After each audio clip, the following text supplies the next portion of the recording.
ઘણા ભક્તોના આવો અનુભવ છે કે માં મરવાની આરે હતા, માં દવા પીવાનો વારો હતો, માં આત્મહત્યા કરવાનો વારો હતો, પણ માં ખબર નહીં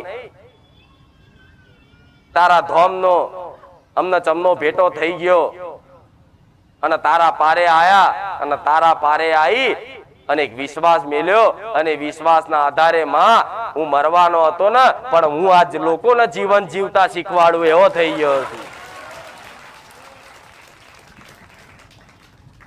તો અમારી કૃપા છે એટલે કોઈએ ચિંતા કરવી.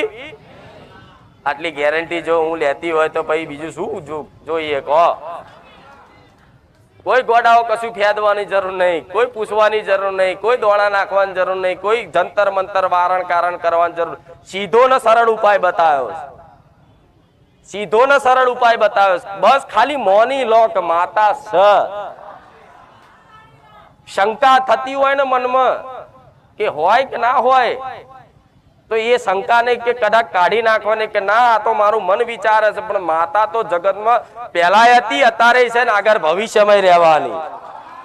એ કણ કણમાં છે, એ સર્વત્ર છે, એ સર્વવ્યાપી છે, એ બધી જગ્યાએ બધા સમયમાં હાજરા હજુર 24 કલાક હાજર રહેનારી દેવી શક્તિ મોજૂદ છે.